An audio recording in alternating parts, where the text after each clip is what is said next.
आपको नुकसान कोर्ट के दिल्ली सरकार को दिवालिया कहने से या हेल्थ स्कीम पर आपके ऊपर उठ रहे हैं सवाल। आखिरकार अरविंद केजरीवाल का निशाना पीएम मोदी से अमित शाह की तरफ क्यों शिफ्ट हो रहा है? अरविंद केजरीवाल की राजनीति की यूएसपी रही है कि उन्होंने अपनी जनता को तथाकथित रूप से वर्ल्ड क्लास शिक्षा और स्वास्थ्य की सुविधा मुहैया कराई है। पर जब हाई कोर्ट खुद आगे बढ़कर दिल्ली की स्वास्थ्य सुविधाओं की कलई खोलता है तो इसका क्या जवाब देंगे अरविंद केजरीवाल? अरविंद केजरीवाल के निशाने पर अक्सर प्रधानमंत्री नरेंद्र मोदी ही रहते हैं। बीच बीच में उनका टारगेट बदलता भी रहता है। मसलन हाल फिलहाल दिल्ली की कानून व्यवस्था को लेकर वो अमित शाह से तीखे सवाल पूछ रहे हैं और ये तो मोदी का नाम लेने से बचने की सिर्फ सियासी तरकीब लगती है। नमस्कार, आप देख रहे हैं न्यूज कॉल 24। देश दुनिया की हर छोटी बड़ी खबर सीधे आपके स्क्रीन पर। न्यूज कॉल 24 के खास प्रोग्राम सियासत 360 में आपका स्वागत है। बात समझनी है तो पूरी सुननी होगी। नई सोच और नए नजरिए को लेकर मैं हूं आपके साथ सुशील गिरीश। वीडियो में आखिरी तक बने रहिए। दिल्ली विधानसभा चुनाव की तैयारी में जुटे अरविंद केजरीवाल में एक बड़ा बदलाव देखने को मिल रहा है। अचानक वो केंद्रीय गृह मंत्री अमित शाह के खिलाफ हमलावर हो गए हैं और दिल्ली की कानून को लेकर बड़े ही सख्त लहजे में सवाल खड़े कर रहे हैं। चुनावी माहौल को देखते हुए अरविंद केजरीवाल बांग्लादेश का मुद्दा भी वैसे ही उठा रहे हैं जैसे गुजरात विधानसभा चुनाव में रुपए की वैल्यू बढ़ाने के लिए नोटों पर लक्ष्मी गणेश की तस्वीरें डाले जाने जैसे सुझाव दे रहे थे। आम आदमी पार्टी के नेता अरविंद केजरीवाल का कहना है, बांग्लादेश में गिरफ्तार किए गए संत चिन्मय कृष्ण दास जी के साथ पूरा देश एकजुटता के साथ खड़ा है। मैं केंद्र सरकार से अपील करता हूं, इस मामले में हस्तक्षेप करके चिन्मय दास जी को जल्द से जल्द मुक्त कराएं। दिल्ली की कानून व्यवस्था पर सवाल उठाने के अगले ही दिन प्रशांत बिहार में हुए धमाके के बाद अरविंद केजरीवाल को सवाल उठाने का एक और मौका मिल गया। धमाके की ये घटना महीने भर पहले सीआरपीएफ स्कूल के पास हुए धमाके के बाद दूसरी घटना है। प्रशांत बिहार की घटना को लेकर अमित शाह को निशाना बनाते हुए Arvind Kejriwal social site X पर लिखते हैं, कृपया नींद से जागिए और अपनी जिम्मेदारियां निभाइए। और इसी बीच आम आदमी पार्टी के सांसद संजय सिंह ने दिल्ली में बढ़ते अपराध पर चर्चा के लिए राज्यसभा में नोटिस दिया है। गौर करने वाली बात यह है कि अरविंद केजरीवाल इस दौरान प्रधानमंत्री नरेंद्र मोदी का नाम नहीं लेते और ये आम आदमी पार्टी की चुनावी रणनीति का हिस्सा लगता है, जो पहले भी चुनाव के दौरान देखा जा चुका है। आम आदमी पार्टी के नेताओं ने हाल ही में आरोप लगाया था कि दिल्ली के एक इलाके में बीजेपी के गुंडों ने अरविंद केजरीवाल को घेर लिया था। बताते हैं कि अरविंद केजरीवाल नांगलोई जाट में एक परिवार से मिलने गए थे। इस घटना को लेकर आम आदमी पार्टी के आधिकारिक एक्स हैंडल से लिखा गया, गैंगस्टर परस्त बीजेपी की गुंडागर्दी का एक और नमूना। अरविंद केजरीवाल बीजेपी की बिगड़ी कानून व्यवस्था से पीड़ित एक परिवार से मिलने नांगलोई जाट जा रहे थे, लेकिन भारतीय जनता पार्टी ने वहां अपने गुंडे तैनात कर दिए। केजरीवाल को अगर कुछ हो गया तो अमित शाह और दिल्ली पुलिस इसके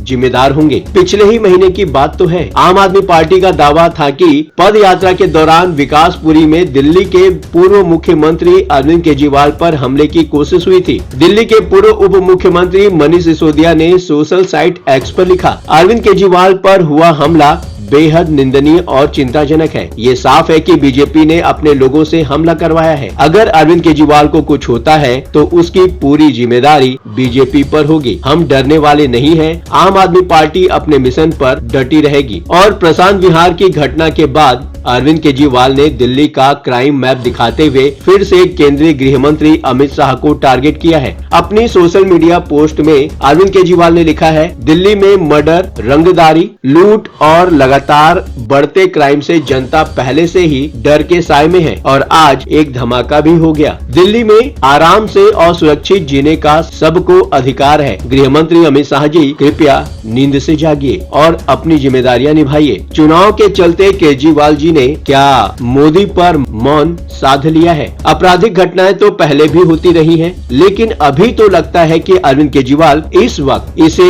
इसलिए मुद्दा बना रहे हैं क्योंकि दिल्ली में विधानसभा के चुनाव होने वाले हैं और अगर अमित शाह को कटघरे में खड़ा करना है तो सबसे सही तरीका है, क्योंकि दिल्ली पुलिस भी केंद्रीय गृह मंत्रालय को ही रिपोर्ट करती है। अमित शाह का नाम लेने से बड़े आराम से केंद्र में सत्ताधारी बीजेपी भी निशाने पर आ जाती है और प्रधानमंत्री मोदी का नाम लिए बगैर भी ये काम आसानी से हो जाता है। नाम लेकर प्रधानमंत्री मोदी को टारगेट करने से बचने की ये रणनीति पहले भी देखी जा चुकी है। 2020 के दिल्ली विधानसभा चुनाव के काफी पहले से ही अरविंद केजरीवाल ने प्रधानमंत्री मोदी का नाम लेना लगभग बंद कर दिया है, बल्कि 2019 से लेकर 2022 के आखिर तक अरविंद केजरीवाल को चुनावी रैलियों से लेकर सोशल मीडिया तक हर जगह मोदी का नाम लेने से बचते महसूस किया गया। तब ये माना गया कि लोकसभा चुनाव में मोदी पर हमले को लेकर लोग नाराज न हो जाएं, इसलिए अरविंद केजरीवाल परहेज कर रहे थे और एक बार फिर वही वजह समझ में आ रही है। जून 2023 में रामलीला मैदान की रैली में अरविंद केजरीवाल ने चौथी पास एक राजा की कहानी सुनाई थी, जिसमें उनके निशाने पर प्रधानमंत्री मोदी ही थे। लेकिन लोकसभा चुनाव के दौरान तो ऐसा नहीं देखने को मिला था। ये दलील दमदार हो सकती है, लेकिन ये भी तो है कि अरविंद केजरीवाल तब तिहाड़ जेल से अंतरिम जमानत पर छूट कर आए थे। जेल से निकलने के बाद भी अरविंद केजरीवाल अगर प्रधानमंत्री मोदी के नाम से परहेज करते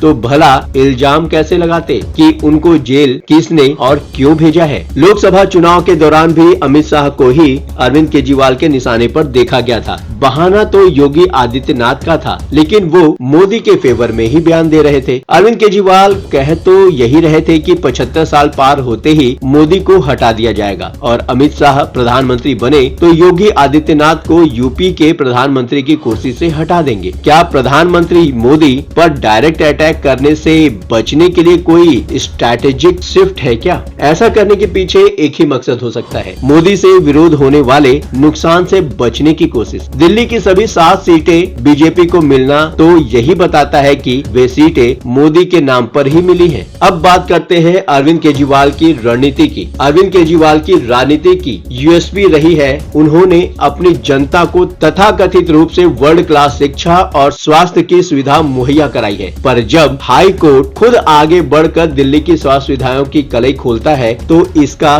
क्या जवाब देंगे अरविंद केजरीवाल? दिल्ली हाई कोर्ट ने देश की राजनीति में आम आदमी पार्टी सरकार के वर्ल्ड क्लास स्वास्थ्य सेवाओं के दावे की हवा निकाल कर रख दी है। बुधवार को चीफ जस्टिस मनमोहन और जस्टिस तुषार राव गेडेला की बेंच ने कहा कि यह कितना अजीब है कि दिल्ली सरकार केंद्र की सहायता स्वीकार नहीं कर रही है, जबकि उसके पास अपने हेल्थ केयर सिस्टम के लिए कोई पैसा नहीं है। कोर्ट ने राज्य सरकार से कहा कि आपकी राय में अंतर हो सकता है, लेकिन इस मामले में आप सहायता लेने से क्यों इनकार कर रहे हैं? आपके अस्पतालों में कोई भी मशीन काम नहीं कर रही है क्योंकि वास्तव में आपके पास उन्हें चलाने के लिए पैसे ही नहीं है। चीफ जस्टिस मनमोहन ने कहा, आज आप नागरिकों के लिए 5 लाख रुपए लेने से इनकार कर रहे हैं। मैं हैरान हूँ। कोर्ट ने राज्य सरकार के पास धन की कमी के चलते कई आगामी अस्पतालों के पूरा न होने पर भी नाराजगी जाहिर की है। अदालत ने कहा कि उन्हें आए दिन विधायकों द्वारा उनकी शिकायतों का कथित तौर पर समाधान नहीं किए जाने के संबंध में याचिकाएं मिल रही हैं, जो अच्छा नहीं है। हाई कोर्ट के इस टिप्पणी में कुछ खास नहीं है, पर चूंकि अगले कुछ महीनों में दिल्ली में विधानसभा चुनाव होने वाले हैं, उसे देखते हुए कोर्ट की यह टिप्पणी बहुत खास हो जाती है। आमतौर पर आम आदमी पार्टी ने अपनी पार्टी की ब्रांडिंग ही नागरिकों को बेहतर शिक्षा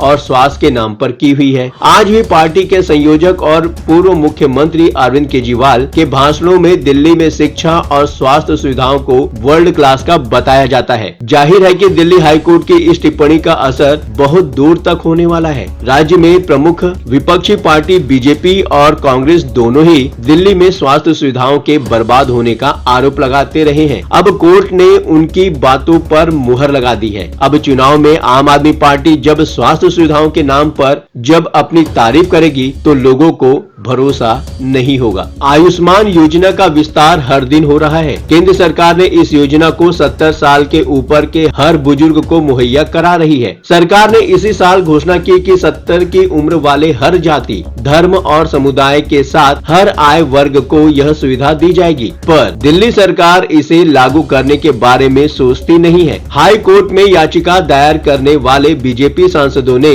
याचिका में कहा है कि देश के 33 राज्यों और केंद्र शासित प्रदेशों ने इसे लागू किया है, लेकिन दिल्ली सरकार इसे लागू नहीं कर रही है। दिल्ली सरकार ने 2020-21 के बजट भाषण में इसे लागू करने की बात की थी, लेकिन बाद में वह इससे मुकर गई। बीजेपी सांसद बांसुरी स्वराज का कहना है कि आयुष्मान योजना में खर्च होने वाली राशि का अनुपात 60-40 का है, यानी 60% पैसा केंद्र सरकार देगी और 40% राज्य सरकार को देना होगा। अरविंद केजरीवाल आरोप लगाते हैं कि इस योजना में भारी भ्रष्टाचार है, इसलिए वो इसे दिल्ली में लागू नहीं कर रहे हैं। केजरीवाल ने एक बार ट्वीट करके लिखा था कि आज तक उन्हें कोई ऐसा शख्स किसी भी राज्य में नहीं मिला जिसने आयुष्मान योजना से लाभ उठाया हो। सवाल उठता है कि अगर ऐसा है तो पंजाब में क्यों उनकी ही पार्टी की सरकार ने इस योजना को लागू किया? यही कारण है कि विपक्ष के आरोपों को बल मिलता है कि सरकार के पास इस योजना के मद में दिए जाने के लिए 40% राशि देने का भी बजट नहीं है क्या? पूरे देश में आयुष्मान योजना लागू हो चुकी है। केवल बीजेपी शासित राज्यों में ही नहीं, कांग्रेस और कम्युनिस्ट शासित केरल में भी आयुष्मान योजना लागू हो चुकी है। केवल दिल्ली और बंगाल के लोगों को इस सुविधा का लाभ नहीं मिल पा रहा है। पंजाब जैसे राज्य में भी अरविंद केजरीवाल की पार्टी ही शासन में है, मगर वहाँ की सरकार ने भी आयुष्मान योजना को लागू कर दिया है। देश भर में भले ही ये योजना प्रधानमंत्री आयुष्मान भारत योजना के नाम पर चलेगी, लेकिन पंजाब में सिख गुरु नानक देव के नाम पर योजना को आगे बढ़ाया गया है। पर वहां से भी खबरें आ रही है कि पंजाब सरकार अपने हिस्से का भुगतान न करने के चलते योजना को लागू करने में उन्हें व्यवधान आ रहा है। कई अस्पतालों में लाभार्थियों को भर्ती करने से इनकार कर दिया गया है। बंगाल सरकार ने आयुष्मान कार्ड जैसी ही योजना शुरू कर रखी है। इस योजना के तहत 5 लाख रुपए की स्वास्थ्य सुविधा मुफ्त मिल रही है। दिल्ली सरकार भी अन्य केंद्र की योजना को नहीं लागू करना चाहती है, तो उसे अपनी योजना को लेकर आना चाहिए। पर जब आर्थिक स्थिति ही ठीक नहीं होगा तो किसी भी योजना का क्रियान्वयन कैसे होगा? क्या वास्तव में आम आदमी पार्टी की सरकार दिवालिया हो चुकी है? दिल्ली सरकार की आर्थिक हालात ठीक नहीं है। इसका उदाहरण दिल्ली सरकार के